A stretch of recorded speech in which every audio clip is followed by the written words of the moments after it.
올해로 48회를 맞이하는 시카고 국제영화제가 오는 25일까지 열립니다. 세계 50개 나라 영화 175편이 상영되고 있습니다. 이 가운데 한국의 공포영화 미확인 동영상 절대 클릭 금지가 관심을 모으고 있습니다. 저주받은 인터넷 동영상을 통해 현실적인 공포감과 시대상을 반영한 것이 특징인데요.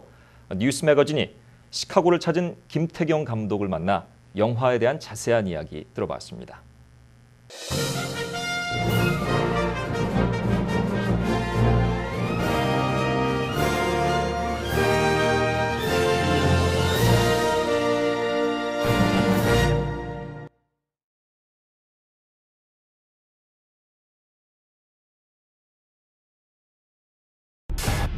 네가 보낸 동영상 이상해.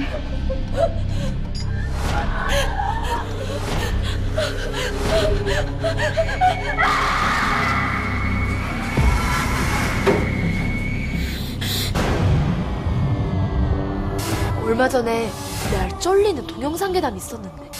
미확인 동영상? 언니 이거 봐봐, 완전 리얼이야. 동영상 때문에 죽는다는 말도 안 돼. 그냥 떠드는 괴담이겠지.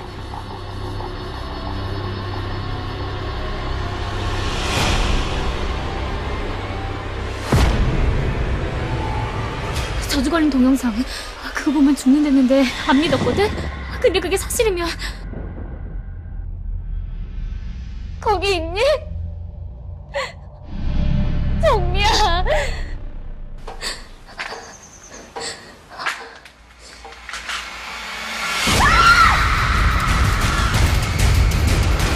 우리 죽이었어. 우리가 뭘 잘못했어? 우리가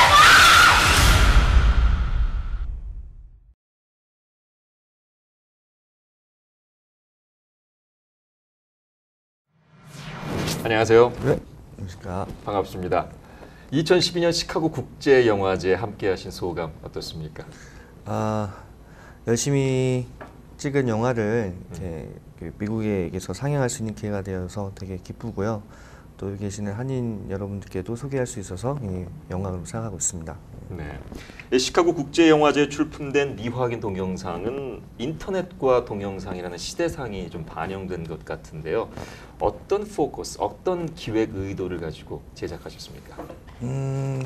지금 이제 그 디지털 문화, 인터넷 문화가 급속도로 이렇게 발전을 하면서 굉장히 사람들의 일상생활이 편리해지긴 했는데 과연 그것이 좋은 것인가라는 질문을 항상 하고 있었거든요. 네. 그 와중에 그 소셜 네트워크나 인터넷상에서의 그 개인정보 유출이랄지 무슨 사생활이랄지 이런 것들이 유포가 되면서 피해를 받는 사람들의 얘기를 지금 많이 보고 있어요. 네. 특히 한국에서는 무슨 여, 무슨 남 해가지고 그렇죠. 동영상이 굉장히 이슈가 되고 있거든요. 사실 이제 이 본격적인 사건들이 일어나기 이전에 그러니까 2010년도에 이 시나리오를 썼었는데 제가 그때 판단하기에는 앞으로 이런 동영상 혹은 뭐 소셜 네트워크 상의 신상에 대한 문제들이 그 대중에게 공개가 되면서 문제가 생기겠구나라는 생각을 했었어요. 그러면서 시나리오를 작업하게 됐고 여지없이 지금 이제 그런 문제들이 많이 벌어지고 있죠. 네. 그 안에서 과연 우리가 얼마나 안전할 수 있을까, 얼마나 행복할 수 있을까라는 근원적인 고민에서부터 이 영화가 시작된 것 같습니다. 네. 장르가 공포 영화 아니겠습니까? 그 공포 영화로서의 그 공포의 핵심이 무엇인가요? 공포 영화이다 보니 공포를 주는 그 소재들이 여러 가지가 있는데 그 중에 홀령이 있죠. 네. 그 한국 전통의 홀령들은 이제 원한을 갖고 죽은 귀신이지 않습니까? 그래서 자신의 한을 풀기 위해서 이승에서 사람을 이제 해코지 하고 복수하는 그런 이제 홀령을 다루고 있는데 조금 더 진일보화했다고 얘기할 수 있는 거는 그런 어떤 미신적인 홀령에 얘기해서 지금의 디지털 문화, 지금의 현 시점에 문화를 반영하고 있다는 데서 조금 다른 영화들과 차이점이 있지 않을까 싶습니다. 지금 시대는 디지털 문화고 또 소셜 네트워크라고 해서 다양한 인터넷 문화들이 형성이 되고 있는데 그 안에서 생기는 병폐들이 좀 있는 것 같아요. 그것으로 인해서 희생자도 나오고 또 상처를 받는 사람들도 나오고요. 그 아픔에 대해서 지금 얘기를 하고 있고요. 그리고 그 아픔은 비단 영화에서만 나오는 얘기가 아니라 지금 이 시대를 살아가고 있는 누구에게나 다 일어날 수 있는 일을 하는데 좀 포커스를 맞추고 있었습니다. 네. 개인적으로는 그 영의 세계를 다룬 오맨도 좋아하고요. 또 13일의 금요일 그리고 또 전설의 고향도 좋아합니다. 김 감독님의 작품 이 미확인 동영상은 타 영화들과 어떻게 구별이 됩니까? 그러니까 뭐 공포 장치로서는 아마 그 관습들을 따라간 부분이 분명히 있을 거고요. 그 홀령이랄지 혹은 뭐 깜짝 쇼랄지 뭐 사운드랄지 근데 그런 부분들은 관습적인 부분이라고 생각을 한다면 차이점이 있다면 많은 영화들은 어떤 스크린 상에서 그냥 영화니까 저들의 이야기, 저들의 느끼는 공포를 우리는 이제 즐기는 마음으로 볼 수 있다면 이 미확인 동영상은 아마 보시면서 저 상황이 만약에 내 상황이라면 왜냐하면 이 이야기의 출발은 누구에게나 일어날 수 있는 일을 소재로 해서 다뤘기 때문에요. 만약에 내가 저 상황에 닥쳤을 때 어떨까라고 한번 생각을 해보시면 훨씬 더 그게 몰입을 재밌게 하실 수 있지 않을까라고 생각을 합니다. 네. 이 비디오를 중심으로 일어난다는 그 관점에서 인기 영화 링을 의식하지 않을 수 없을 것 같아요. 그러니까 다른 장르 영화와는 다르게 공포 영화는 어떤 하나의 그 컨셉이랄지 소재랄지 이게 흡사하면은 굉장히 그 영화와 이렇게 많이 견주어서 볼 수밖에 없는 것 같아요. 그만큼 그 임팩트가 강한 영화였기 때문에 그럴 수도 있겠지만 어쨌든 이야기의 출발은 그 동영상이라는 얘기였지만 뭐 우리 뭐 제작진 자체에서 링을 생각하고 시작한 건 아니었고요. 다만 급속도로 발전되고 있는 인터넷 문화에 대한 그리고 수도 없이 유포되고 있는 동영상에 대한 얘기를 하고자 했을 뿐이고요. 그런 부분에서는 좀 링과 좀 다르게 해석을 해주셨으면 좋겠고 혹시라도 그럼에도 불구하고 링과 흡사하지 않느냐라고 생각하신다면 업그레이드된 링 버전이라고 생각을 해주시면 훨씬 더 재밌게 보시지 않을까라고 생각을 합니다. 네. 국민 여동생으로 불리던 박보영의 컴백도 매우 인상적이었습니다. 이 영화를 통한 배우 박보영의 매력이 무엇이라고 보십니까? 제가 박보영 양을 만나기 전에는 그냥 연기 잘하는 그 앞으로 기대주라고 생각을 했었는데 영화 작업을 하면서 사실 박보영 양의 매력에 좀 빠진 것 같아요. 그 인간 박보영을 보면 스크린이나 뭐 TV에서 보신 것보다도 훨씬 더 예쁘고 정말 이렇게 아담한 친구예요. 그리고 그 모든 게 이게 비율이 잘 맞아서 제가 사실은 농담으로 보영양 같은 딸 하나 낳고 싶다라고 이제 사람들한테 그렇게 얘기한 적도 있고요. 그리고 배우 박보영으로 본다면 앞으로 그 연기의 폭이 무궁무진하지 않을까. 그 여러분들은 어떻게 생각할지 모르겠지만 공포 연기라는 게 사실 그렇게 쉬운 연기가 아니에요. 그렇죠. 그러니까 사랑의 감정이랄지 슬픔의 감정은 사실 보편적으로 누구나 다 알고 있는 감정이지만 공포심에 대한 감정은 잘 이렇게 접속이 안 될 경우가 있거든요. 그 감정을 잘 소화를 해냈고요. 무엇보다도 그 안에 내공이 아직 어린 나이지만 내공이 아주 좋아서 앞으로 이제 경험이 더 쌓이고 나이를 더 먹으면서 인생의 참맛을 알게 되면 훨씬 더 훌륭한 배우가 되어서 미국에도 진출할 수 있지 않을까. 저는 그렇게 기대를 하고 있는 배우입니다. 네, 함께 기대해 보겠습니다. 네. 그 한국 공포 영화는 서양 공포 영화와 그 마무리 엔딩이 좀 다른 것 같습니다. 그 죽은 원혼을 달래는 영화가 많은데요. 개인적으로는 저는 조금 좋아하지 않아요. 너무 많습니다. 그게 일종의 한국 공포 영화의 흥행 공식인가요? 꼭 그런 것 같지는 않고요. 그 아직도 한국 사회에서의 문제들이 해결되지 않았기 때문에 그 해결점에 대한 추구를 위해서 이렇게 물음표를 남겨두는 게 아닐까 싶어요. 네.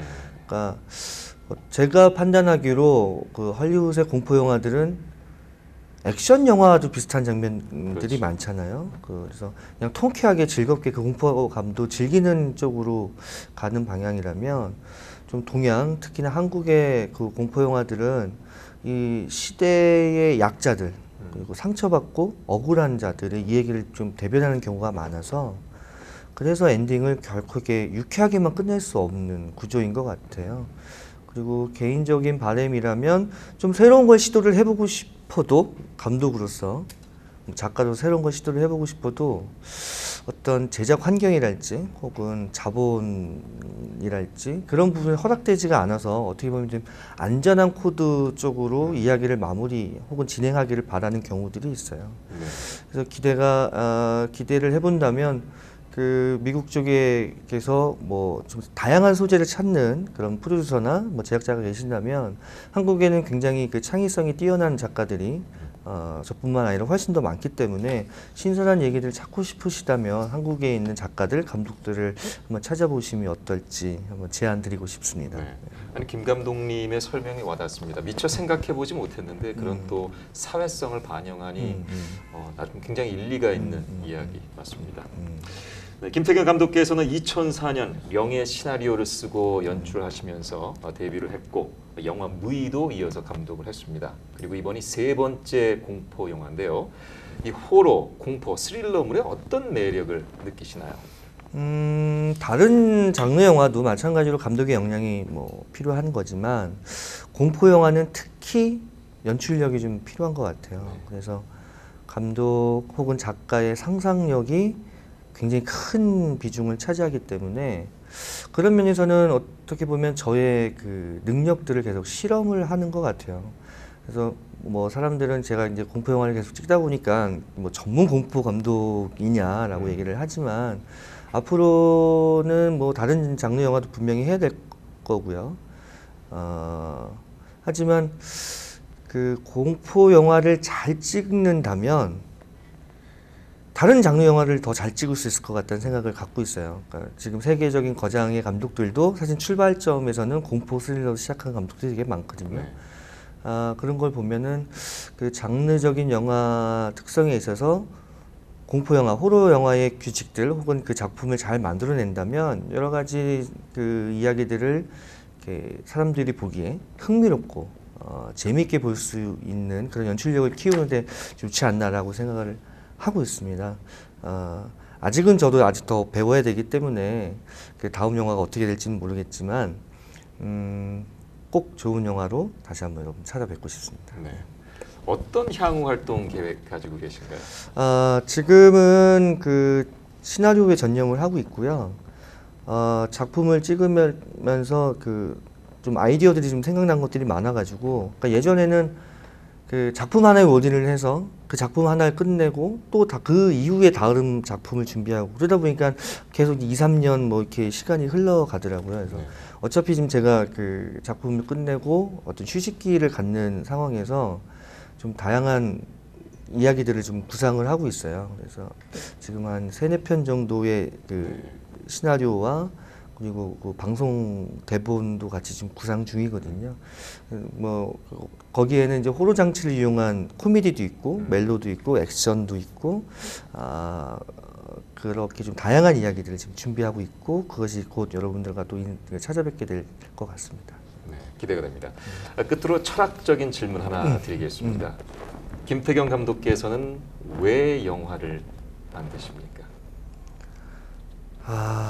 사실은 어렸을 때 영화 감독을 꿈꾸고 한 번도 그 고민을 해보질 않았었어요. 그냥 영화가 좋아서 정말 이렇게 한 우물만 판다고 그러죠. 저는 초등학교 6학년 때부터 영화를 하겠다고 생각을 하고 지금까지 한 우물만을 파고 살았었습니다. 그래서 데뷔를 하기 전에는 영화는 나의 꿈이고 이상이고 목표고 나의 전부다라고 얘기를 했었는데 사실 지금은 이제 결혼을 해서 아들이 있고 저의 가정이 있고 또 저의 삶이 또 다른 삶이 열리다 보니까 영화가 나에게 무슨 의미가 있을까라고 이렇게 고민을 좀 하기 시작했던 것 같아요. 영화를 한다고 해서 뭐 가족들 소홀하게 할 때도 있고 특히 뭐 미학인동에서 찍을 때는 거의 1년 가까이를 집에 못 들어가고 그 촬영을 하고 그랬었거든요. 그랬을 때 과연 영화가 나에게 무슨 의미가 있을까라고 생각을 해봤는데 답을 아직 못 찾았습니다. 곧 찾아지지 않을까라고 기대를 하고 있습니다. 네. 네, 그 계속되는 여정 가운데 좋은 앤서, 좋은 답을 찾으시길 바라지 않습니다. 네, 김 감독님의 작품과 같이 많은 한국 영화들이 이제 해외에서 반응이 참 좋습니다. 한국 영화를 좋아하는 해외 팬들이 굉장히 많습니다. 한국인으로서 참 자랑스러운 일이 아닐 수 없는데요. 김 감독께서도 앞으로 한국 영화를 더 빛내주시고 또 좋은 작품을 통해서 관객과 더 깊게 교감하시기를 바람하지 않습니다. 네, 감사합니다. 네.